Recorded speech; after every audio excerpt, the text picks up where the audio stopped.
नमो वज्राय सर्वव्यापीकृचिन्द्रोप स्वरूपाय परात्मने सोपलब्धि प्रसिद्धाय ज्ञानात्मने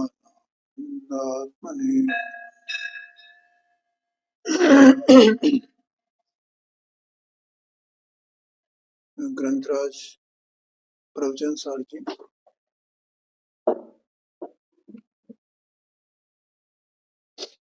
ज्ञेय तत्व प्रज्ञापन्नाधिकार और इसका ज्ञान ज्ञेय विभाग अधिकार 342 पेज पर है। ज्ञान ज्ञेय विभाग अधिकार माने ज्ञेय क्या है और ज्ञान क्या है। ज्ञान भी ज्ञेय है और ज्ञेय भी ज्ञान नहीं है।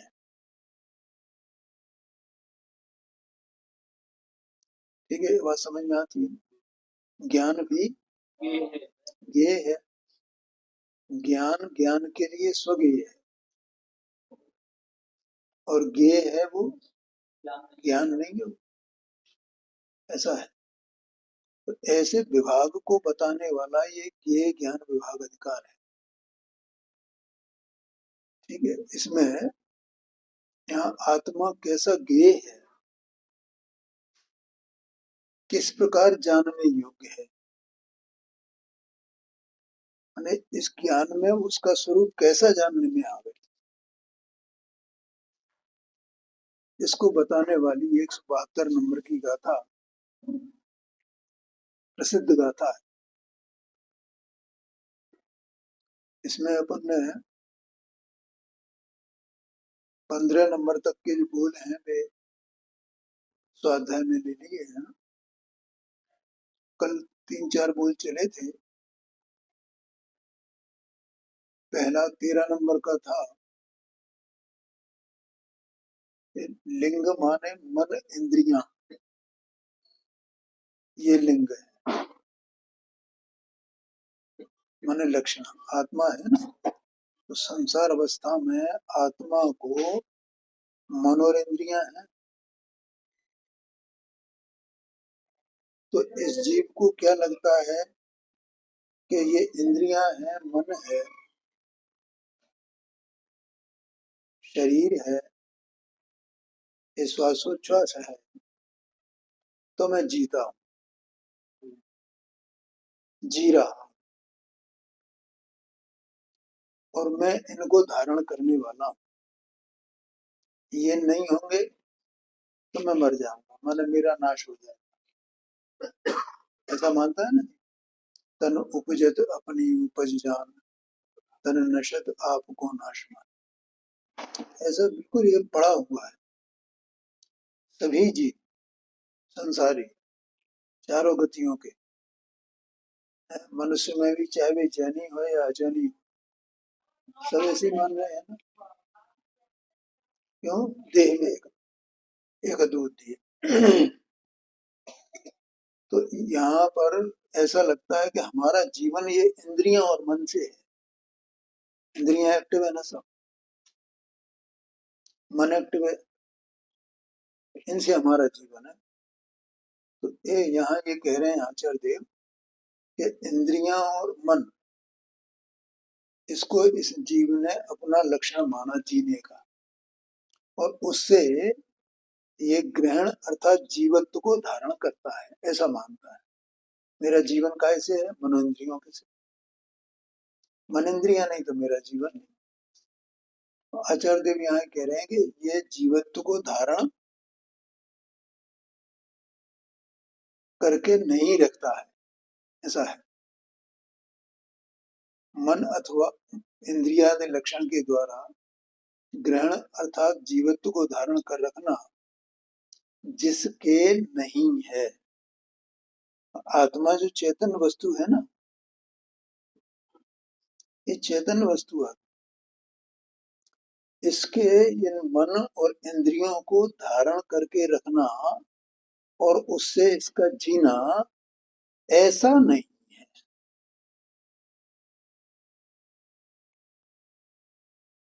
आया क्या नहीं आया क्या? मन इंद्रियां सब पौद्गलिक हैं और आत्मा चेतन वस्तु है। बोलो, इसमें पड़ा हुआ है ना।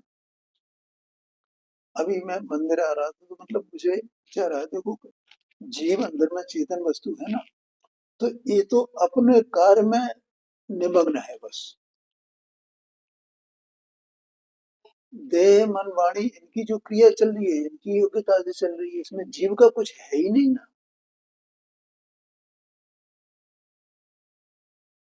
पुण्य पाप के उदय अपने में चल रहे हैं, संयोग का आना जाना अपने में चल रहा है, किसी का किसी से कोई संबंध है नहीं।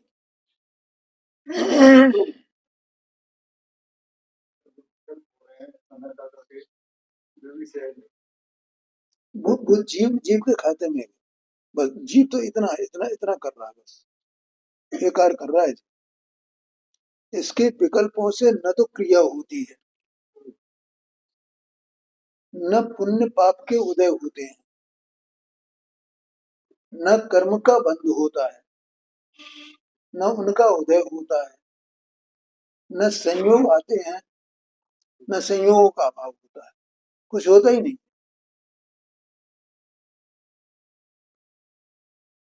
ऐसी स्थिति है। बोलो, कोई प्रश्न? बताया इस वस्तु भाव होते हैं, इसके शरीर भावना मिल रहा है। हाँ जी, हाँ आप कह रहे शरीर तो असुर भाव से इसका कुछ होते ही नहीं है। हाँ जी, हाँ जी, दो आते हैं कि हाँ जी, हाँ जी। ये क्या करता है? शुभाशुभ भाव करता है ना। ये तो अकेला अपने में रह करके शुभाशुभ भाव कर रहा है ना। इसने कर्म में क्या किया है, शरीर में क्या किया है? तो कर्म का कार्य है, कर्म बंध है नहीं बंध है? क्या कहा? बंधता है तो इसने क्या किया, और नहीं बंधता है तो इसने क्या किया? बोलो। वो तो अपने उसका भी जीवन बना, उसमें भी परिणमन है कि नहीं है? उसके परिणमन करने की योग्यता है कि नहीं उसमें? तो बुद्ध जीव का परिणाम तो निमित्त मात्र है, और वो उसको छूता भी नहीं है, और वो जानता भी नहीं है कि ये मेरा परिणाम, मेरा निमित्त है, ऐसा वो जानता है। और कर्म के उदय के निमित्त में जो कुछ भी संयोगों का आना जाना हो चलता रहता है। निमित्त निमित्त भाव का तो अभाव है नहीं ना, उसका तो निषेध किया ही नहीं जा सकता है ना। लेकिन कर्ता कर्म पने का निषेध है। एक तरफ पूछे चलो ऐसे ही। इसका मतलब कर्ता कर्म पने का निषेध है, तो एक द्रव्य अपने में कर्ता कर्म पने परिणमा है, कर्म अपने में कर्ता कर्म पने परिणमा है, संयोग अपने में कर्ता कर्म पने परिणमे है, देह मन वाणी अपने में कर्ता कर्म पने परिणमे है। लेकिन एक द्रव्य का दूसरे द्रव्य के कर्ता कर्म पने का ऐसा कोई संबंध हो, ऐसा बिल्कुल भी नहीं है। बिल्कुल नहीं। ऐसा समझो। हाँ जी, हाँ, ये है। वो द्रव्य सत है, और सत अपने से है बस। सत का मतलब ये है कि वो अपने से है। और सबकी अलग अलग दशाएं चल रही हैं, अलग अलग परिणाम चल रहे हैं, अलग अलग परिणाम चल रहे हैं कि नहीं चल रहे हैं? जीव है, अपने से तत्व है, तो अपने त्रिपुगुण पर्याय रूप तो अपने में हो रहा है ना, और इसके अनेक अनेक प्रकार के भिन्न भिन्न प्रकार के परिणाम हो रहे हैं इसके। उन भिन्न भिन्न परिणामों को कौन कर रहा है? कर्म कर रहा है। नहीं नहीं। और कर्मों में विभिन्न प्रकार के उदय और उदीर्णा और बंध और सत्ता, ये सब चल रहा है, तो वो जीव कर रहा है उनको। वो भी अपने अपने में भिन्न भिन्न प्रकार के, उसके जो भिन्न भिन्न प्रकार के उसके अपने कारण से हैं, और इसकी भिन्न भिन्न प्रकारता अपने कारण से है। अपने रूप की है, उसकी अपने रूप की है।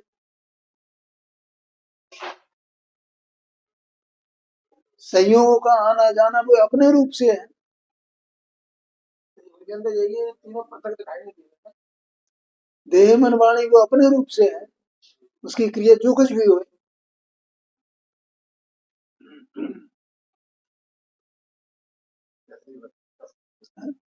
उसमें देखो एक वो आता है कि वो मायाचारी कैसे होती।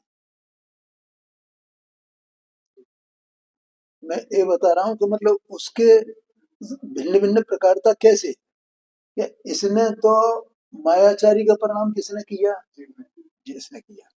अब ये मायाचारी में क्या होता है कि जैसे मैं हूं, अब मैं अपने को ये बताऊं कि मैं बड़ा संत हूं, नहीं चल रहा दुनिया में। अभी वो उत्तम स्वामी का हुआ, फिर पहले उससे पहले उसका हुआ आसाराम का, और मतलब ये सब चल रहे हैं, और भी कई कई प्रकरण अपने मीडिया के माध्यम से। तो ये मायाचारी नहीं है। अब जीव क्या कर रहा है, मायाचारी कर रहा है। और शरीर की क्रिया कैसे चल रही है, ऐसा चल रहा है ये बड़ा भारी संत है।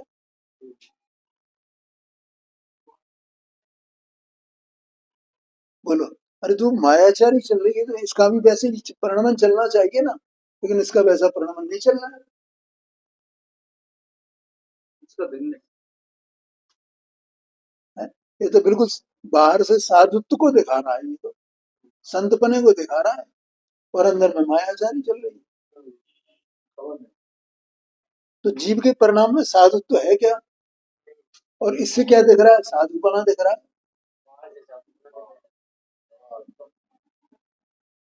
तो जीव के परिणाम के अनुसार इसकी क्रिया है, कोई संबंध ही नहीं है।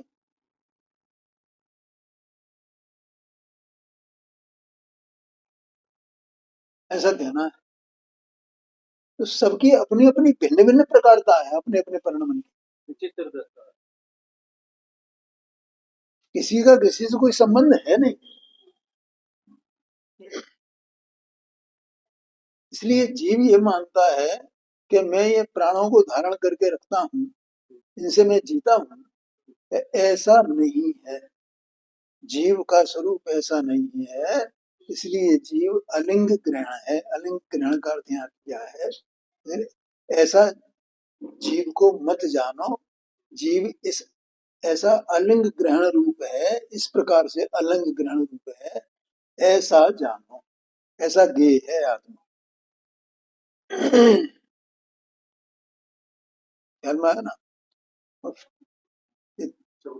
हाँ जी, 14 नंबर का बोल माने कि ये जो शरीर बनता है ना, तो शरीरों में ये इंद्रियों का आकार बनता है, तो उसके आकार के हिसाब से यहाँ बताया लिंग का अर्थात महनाकार।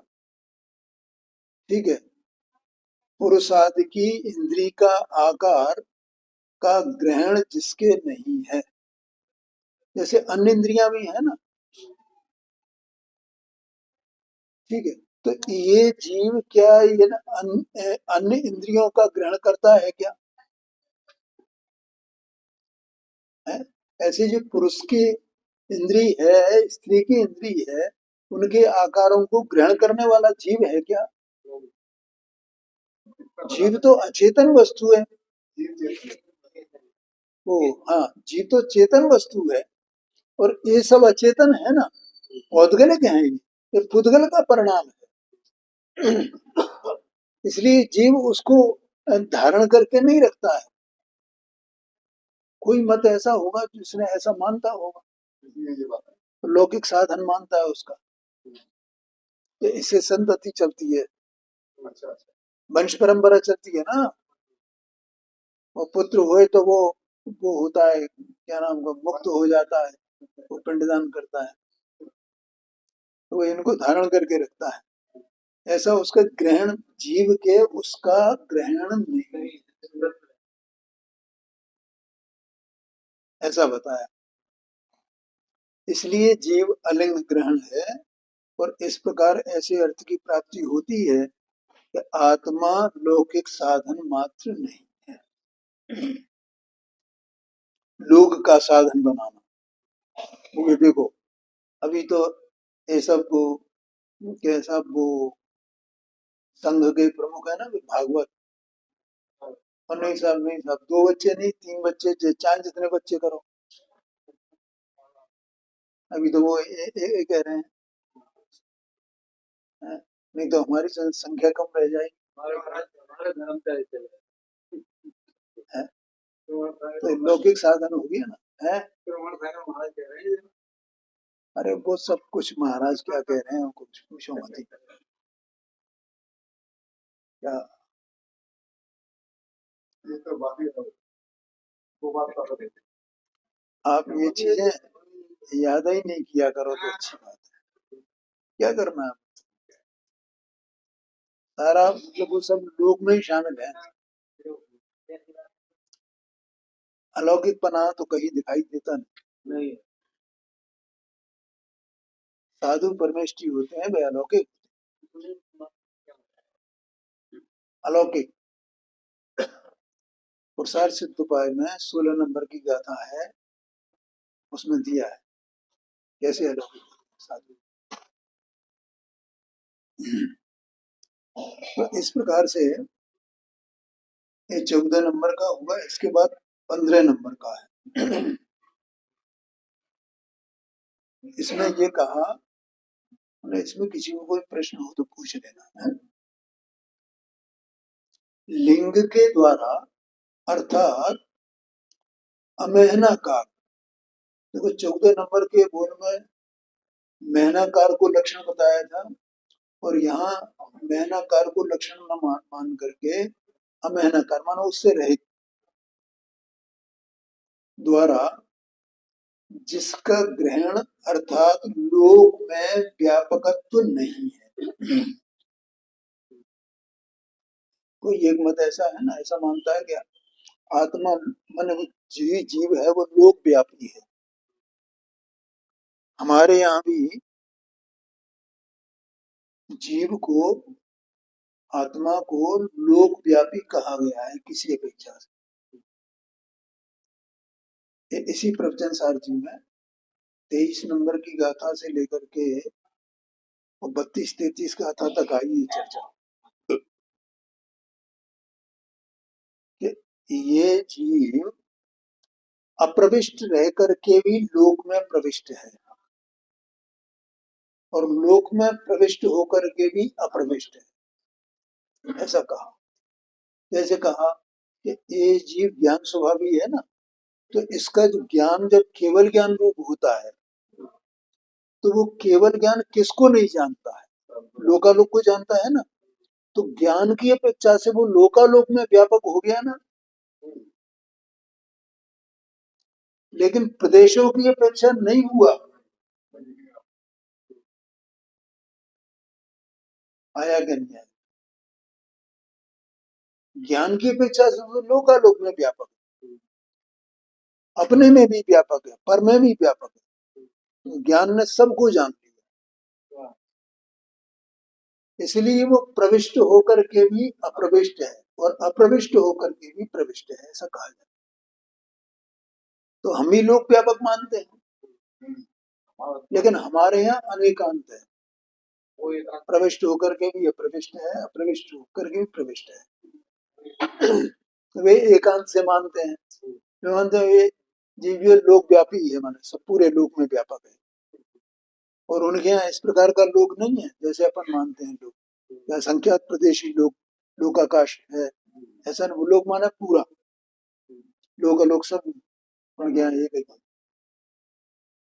तो इस प्रकार से वो उसमें ऐसा मानते हैं, ठीक है। तो उसके संबंध में ये बात आई है कि अमेहनाकार के द्वारा जिसका ग्रहण अर्थात लोक में व्यापकत्व, लोक व्यापी मानना, लोक व्यापक हो जाना। आया कि नहीं आया? क्या एक लोक व्यापी है और एक ही को मानते हैं, जो लोक व्यापी की बात कर रहे हैं कि एक ही है और बाकी तो उसके अंश हैं। ठीक है, तो एक ही अंशों के द्वारा पूरे लोक में व्यापक है, इस प्रकार से भी और उस प्रकार से भी। इसके बिना उसकी बिना एक पत्ता भी नहीं हिलता है। दो प्रकार से वो तो एक है और वो पूरे लोक में उसके अंश के रूप में व्यापक है, ऐसा मानते हैं वही है सब। ठीक है, और उसमें इससे ऊपर वाले में 14 नंबर के में कि वो लौकिक साधन संतति को बढ़ाना, वो अलग हो गया ना और ये अलग हो गया, तो जीव दोनों प्रकार से नहीं है, ऐसा बताना है। न तो वो वैसा है संतति बढ़ाने का साधन और न वो इस प्रकार से लोक व्यापी। हाँ, सब में व्यापक है, सब में व्यापक है, सब में व्यापक है। और वे दृष्टांत क्या देते हैं पता है, जैसे चंद्रमा एक है, ठीक है, और आप 25 जगह कटोरे में पानी रख दो तो चंद्रमा तो 25 जगह आ जाएगा ना उसमें। पर भैया वो चंद्रमा आया कहाँ, चंद्रमा का अंश कहाँ है, वो तो पानी है सब, वो तो बिंब है उसका, वो उसका अंश कैसे कहा जा सकता है। और जीव जीव मान लेता है हाँ ठीक है भैया, देखो 25 जगह ऐसे, ये कितना पावरफुल है तो उसके सब ये अंश है, और ये दृष्टांत दे दिया चंद्रमा वाला। वो तो है ही बिल्कुल। वो तो आप एक वो धर्म परीक्षा नाम की किताब है ना, उसमें वो मनोवेगों का है, वो पवन वेग, दो लड़के होते हैं और एक अन्यमति का होता है और दोनों मित्र होते हैं और एक जैन होता है। तो वो जैन वो लड़का जो है वो उस अन्यमति वाले लड़के को जो उसका मित्र है उसको मतलब घुमाने ले जाता है और फिर वो उनके शास्त्रों में जो जो बातें कही है ना तो वैसी एक्टिंग करता है। तो कोई उसको कहे कहता है कि ये ऐसा कैसे हो सकता है, तो ये तुम्हारे शास्त्रों में लिखा हुआ है। ऐसी कथा है वो, बहुत जोरदार। तो ऐसे ही इसने बता दिया कि वही वो तो ऐसे जीव एक है और ये सब उसके अंश है और ये दृष्टांत दे दिया। पर ये संभव कैसे है भाई, वो बोले वाले है ना वैसे मान लेते, वो वैसे ही मान लेते, क्या करें। अरे वे मान रहे हैं अपने आप ही तो मान रहे हैं, अपने यहाँ नहीं मान रहे हैं, ईश्वर करता है ऐसे कहते नहीं, वे मान रहे हैं और अपने जहाँ भी कोई भी हुए वो थोड़ा बाहर से साधु सन्यासी दिखाई देता, वो जो कह रहा है बिना आगम के आधार के, वे मान रहे हैं। उन्हें और कुछ नहीं करना है, उन्हें तो हाथ जोड़ के बैठना है बस, ठीक है बाबा बाकी प्रमाण।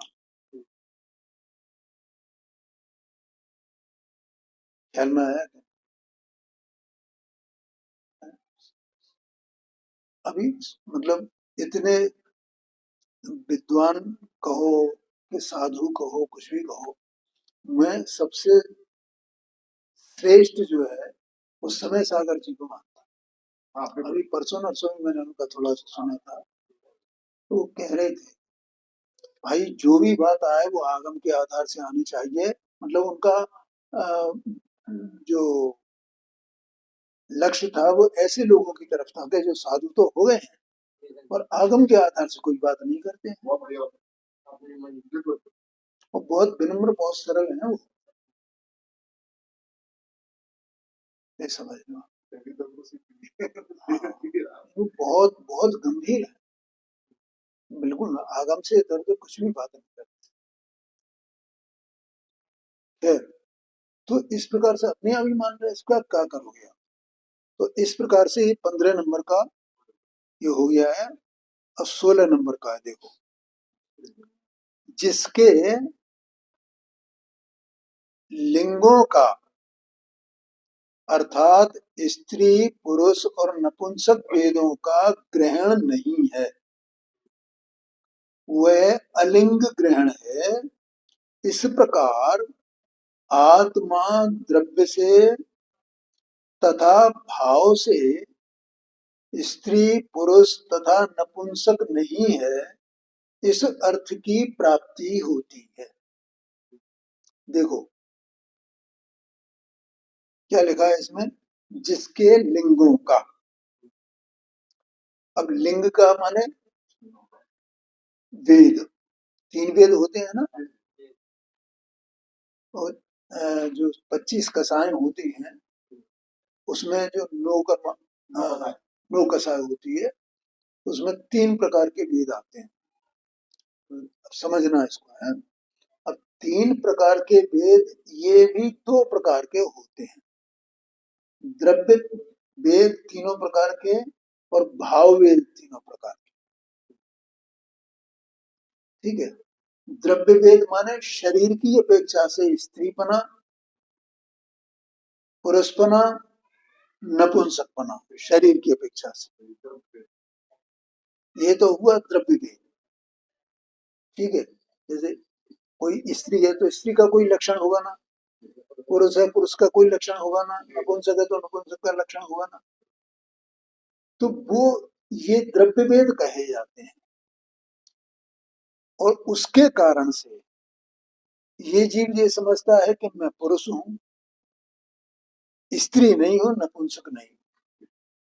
तो नपुंसक को ये समझता है मैं नपुंसक हूं, मैं स्त्री नहीं हूं, मैं पुरुष नहीं हूं। ठीक है, जो जीव स्त्री पर्याय वाला है तो वो ये समझता है कि मैं पुरुष नहीं हूं, नपुंसक नहीं हूं, मैं तो स्त्री हूं। ये है द्रव्य वेद, इसको क्या कहेंगे, द्रव्य वेद। और ये कर्म भी, जो कर्म है ना, अभी जो मैंने 9 कसाय 9 प्रकार की कही, तो वे द्रव्य कर्म भी ऐसे है ना, 9 प्रकार के 9 कसाय रूप प्रकृतियां हैं। जैसे क्रोध प्रकृति, मान प्रकृति, माया प्रकृति, ऐसे पौधगलिक है ना। और अनंतानुबंधी, अप्रत्याख्यानमनी, प्रत्याख्यानवानी, संग्रह, ये 4। और इनमें क्रोध मान माया लोभ, और क्रोध मान माया लोभ के साथ में भी 9 प्रकार के वे हैं। ठीक है, और इनकी वो दशा भी बदलती जाती है, जैसे जैसे वो उस अनंतानुबंधी गई तो वो अनंतानुबंधी वाला नौका साहेब नहीं हो। अप्रत्याख्यानावर्णी कसाय गई तो अप्रत्याख्यानावर्णी वाली नौका साहेब नहीं हुई, क्योंकि वो चली गई तो उसका उदय भी वैसा नहीं आएगा जो चली गई। इसलिए भी प्रकृतियां भी वैसी हैं।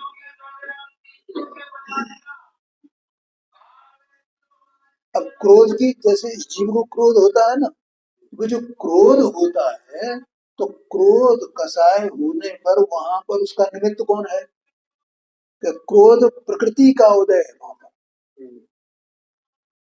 ठीक है, तो ये एक ही काल में होता है, माने इधर क्रोध प्रकृति का उदय, इधर इसका क्रोध आना। इसको क्रोध आया, उस काल में क्रोध प्रकृति का उदय। इसको मान हुआ, इसको मान प्रकृति का उदय है। और दोनों न्यारे न्यारे हैं, और दोनों अपने अपने में परिणमन कर रहे हैं, लेकिन ऐसा ही निमित्त निमित्त भाव। इसका मतलब ये हुआ कि किसी प्रकृति के उदय के कारण से कोई कसाय नहीं होती। बिल्कुल बोलो, ख्याल में आया? कैसे, कि अगर क्रोध प्रकृति का उदय आया है, उससे क्रोध हुआ, तो ऐसा भी तो कहा जा सकता है जीव को क्रोध हुआ इसलिए उसका उदय आया। ऐसा ही कहा जाता है, काल तो एक ही है ना। तो जीव ने उसका उदय किया क्या, तो फिर उसने जीव को क्रोध कराया क्या? दोनों तरफ से आप विचार करो ना। इसका मतलब जीव अपने परिणाम को करने वाला है, वो क्रोध कसाय के उदय को लाने वाला नहीं है। क्रोध कसाय का उदय जो हुआ है वो पुद्गल का परिणाम है, पुद्गल ने वो परिणाम किया है, वो जीव को विकार उत्पन्न करने वाला नहीं है। ऐसा समझना भाई। अभी थोड़ी देर पहले ही बताया था ना, ये तो अपन ने इसका विचार करा ना भाई। तो आप पुद्गल की तरफ से बात क्यों करते हो, जीव की तरफ से भी बात करो ना।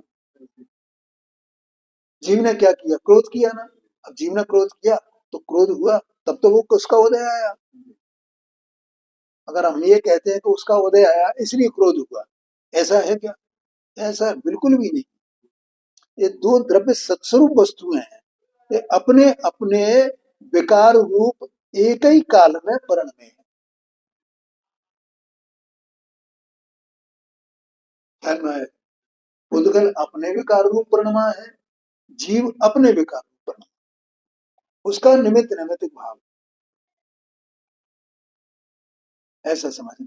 तो मुझे ये बताना था कुछ इसी प्रकार से वहां 9 प्रकार की लोकसाय भी हैं और उनमें 3 वेद भी हैं।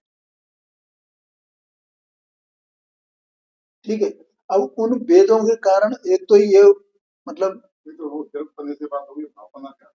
बता रहे हैं, सब बता रहे हैं आप लोग। तो एक तो ये स्त्रीपना पुरुषपना, वो ये बाहर से शरीर की अपेक्षा से, ये तो द्रव्य वेद हो गया। ठीक है, अब जैसा इसमें आया है अपना सिद्ध चक्र मंडल विधान, ये बात आई है जहाँ 148 प्रवृत्तियां होती है ना कर्म की, तो वो 228 वाली जो पूजन है, नहीं 256 वाली, 228 नहीं 256, उसमें ये चर्चा है और वो सिद्ध भगवान की पूजा की जाती है कि संसारी जीवों के ये कसाय उत्पन्न होती हैं। हे सिद्ध परमात्मा, आप आपके एक कर्म नहीं है, हम नहीं रहे, और इसलिए आपको ऐसे कसाई भी उत्पन्न नहीं होती, ऐसा वहां लिखा है। तो अभी क्या है कि ये जीव जो है उसमें ऐसा आया है कि भावभेद की बात की ना, कि जैसे कोई पुरुष है, पुरुष जीव है, अब उसे जिस समय स्त्री से रमण करने की इच्छा हो तो उसके वो पुरुष वेद का उदय है, उसमें निमित्त होकर जैसे क्रोध आया तो क्रोध हुआ। ठीक है, तो इसको भाव वेद कहते हैं, भाव पुरुष वेद है। हाँ जी, उसका प्रकृति का उदय आया ना। देखो ये स्त्री पुरुष और नपुंसक, ये 3 प्रकार के जो वेद कहे हैं, ये जो है वो नाम कर्म की जो प्रकृतियां हैं उनमें भी आते हैं, और कसाय की प्रकृतियां हैं उनमें भी आते हैं। क्यों आते हैं? क्योंकि नाम कर्म जो है वो शरीर की रचना करता है, तो उसमें भी है, तो उस शरीर की रचना पुरुष की रचना होगी ना, तो उस प्रकार से वो द्रव्यवेद होगा, ऐसा आशय है। स्त्री के शरीर की रचना होगी तो उसमें वैसा होगा, तो वो स्त्री वेद, इसलिए वो नाम कर्म में आता है। और ये कर्म का जो उदय आता है, कसाय का उदय आता है नो कसाय के रूप में, और उसके निमित्त से जीव का जो परिणाम होता है उस परिणाम को भाववेद कहते हैं। आया समझ में कि नहीं आया? अब यहाँ आचार्य देव क्या कह रहे हैं कि जिसके लिंगों का अर्थात स्त्री वेद का, पुरुष वेद का और नपुंसक वेद का ग्रहण नहीं है, तो ये चेतना स्वभाविक वस्तु, इसको अंतरंग में देखा ना अपन, तो ये कैसी वस्तु है?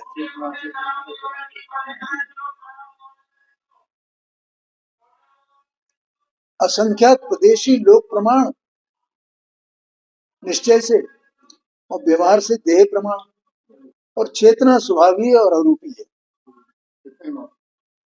इतनी मात्र है ना, बस वस्तु इतनी ही है ना, इसके अलावा तो कुछ नहीं है ना।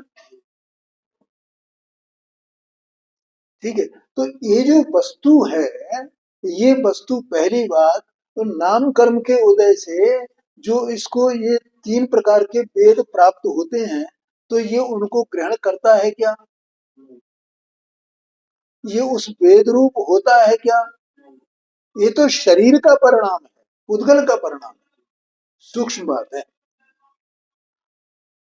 जीव उसको ग्रहण नहीं करता है, चाहे वो स्त्री पर्याय हो जीव की, चाहे वो पुरुष पर्याय हो, चाहे नपुंसक पर्याय, मतलब ये पौद्गलिक पर्याय को वो ग्रहण ही नहीं करता है। वो तो अपने चेतना स्वभाव चेतना स्वभाव चेतना स्वभाव चेतना स्वभाव इस प्रकार से रहता है। क्या कहा? बिल्कुल यही सब। हाँ, यही शरीर को ग्रहण नहीं करता है, उस वेद को कैसे ग्रहण कर, ऐसा कह रहे हैं। अब दूसरा वो जो वेद भाव वेद है वो विकार रूप है, तो क्या ये आत्मा चेतना स्वभाव भी उस विकार को ग्रहण करता है क्या? देखो जैसे क्रोध मान माया लोभ इत्यादि ये जो विकार हैं, राग द्वेष शुभ भाव अशुभ भाव, ये जो विकार हैं, तो इस चेतना स्वभावी वस्तु में उसकी एक समय की अवस्था में बस होते हैं ये। क्या कहा? ये अनादि अनंत नहीं है, और जीव तो अनादि अनंत है ना, चेतना स्वभावी जी चेतना स्वभाव है ना, और वो जो उसका स्वभाव है उसी स्वभाव की उसकी रचना है ना। लेकिन ये राग द्वेष मोह जो है शुभाशुभ भाव है, उससे तो इसकी रचना नहीं है ना। नहीं तो ये अपने चेतना स्वभाव को ग्रहण करता है, ग्रहण किए हुए है कि उन वेदों को ग्रहण करता है। अगर वेद को ग्रहण करे तो वेद रूप हो जाए। क्या कहा है? और वो जो एक एक समय की पर्याय में जो राग होता है वेद का उत्पन्न होता है, तो उसे साधी शांत कहा गया है, क्योंकि वो तो उत्पन्न हुआ और नष्ट हो गया, उत्पन्न हुआ और नष्ट हो गया। ऐसा ही पर्याय के नष्ट होने के साथ वो नष्ट, बिल्कुल। पर्याय के उत्पन्न होने के साथ वो उत्पन्न। ये तो अनादि अनंत। जी ख्याल में आया कि नहीं? तो वो उसको ग्रहण नहीं करता है, ऐसा कहा। तो लिंग माने यहाँ दोनों प्रकार के द्रव्य वेद और भाव वेद, और ये जीव उन दोनों प्रकार के वेदों को ग्रहण नहीं करता है, ठीक है, उनको धारण नहीं करता है, अनुरूप नहीं होता है। ग्रहण करने का मतलब अनुरूप होना, ठीक है। जैसे इसका चेतना स्वभाव है ना, तो चेतना माने दर्शन ज्ञान जानने देखने, जानना देखने का कार्य, तो ये जानने देखने के कार्य रूप तो होता है, हर समय होता है। किस समय नहीं है जानने देखने रूप कार्य? दो दे जाते है? वैसे ये उस वेद रूप नहीं होता है। ऐसा अंदर में इसका स्वरूप है पूरा का, उस वेद को ग्रहण नहीं करता है, ये कहते हैं। देखो जिसके लिंगों का अर्थात स्त्री स्त्री वेद का, पुरुष वेद का और नपुंसक वेद का ग्रहण नहीं है। आया समझ में कि नहीं आया? देखो अपन ये जानते हैं कि ये राग द्वेष वाशुभ भाव ये जीव के स्वभाव नहीं है, ठीक है, ये पर भाव है। अब जो जीव ज्ञानी हुआ, दो प्रकार के जीव है ना, एक तो अज्ञानी और अज्ञानी। तो जो अज्ञानी है वो तो उस राग को अपना स्वरूप मानता है, उसमें एकत्व करता है। सूक्ष्म बात है, बोलो समझ में आया कि नहीं? हाँ जी हाँ। और जो ज्ञानी होता है तो वो राग होने पर राग को जानता है।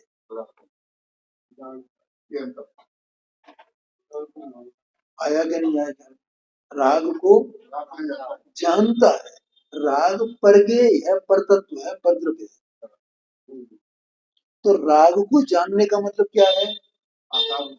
आकार रूप होना। लेकिन क्या वो राग को ग्रहण करता है?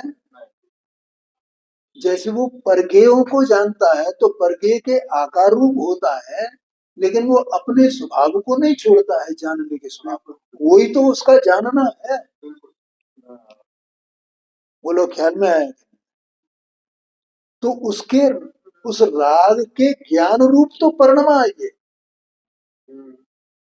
ज्ञान रूप परिणमना तो इसका स्वभाव है, उस रूप होना, जी जी उसको ग्रहण करना, उसको धारण करना, उस ज्ञान को। लेकिन वो राग को धारण नहीं करता है। इसी प्रकार से जो भाववेद उत्पन्न हुआ जी की पर्याय में, चाहे वो स्त्री हो, चाहे पुरुष हो, चाहे नपुंसक हो, उसके जो ज्ञानी है वो ज्ञानी जीव उसके आकार रूप तो परिणमित होता है, हाँ लेकिन उसे ग्रहण नहीं करता है। उसके ग्रहण रूप ये हो ही नहीं सकता है, ऐसा इसका स्वरूप है। बहुत यार मैं गहरी बात है। हाँ मतलब वो जो आकार रूपी हुआ है हाँ अभी हमने स्टार्टिंग की ना, हाँ जी ज्ञान है ना स्वयं ये नहीं, हाँ जी लेकिन ये ज्ञान नहीं, हाँ जी ये बात हाँ जी। यार मैं तो वो अपने रूप होता है, पर रूप नहीं होता है, इसलिए वो ग्रहण नहीं करता है। अगर वो उस रूप हो जाए तो ग्रहण किया ऐसा कहा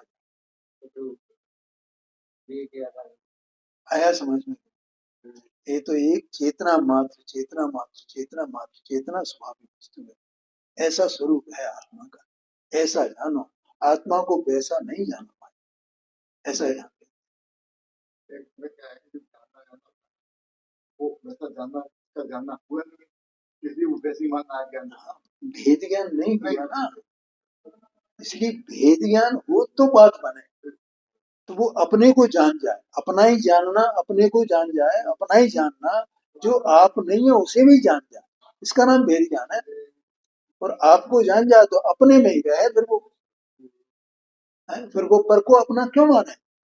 पर से विरत होएगा ना, पर से उदासीन होगा कि नहीं होगा, ये है, ये उसका फल है, ऐसा कहते हैं। समय हो गया, अगली चर्चा हम करते हैं।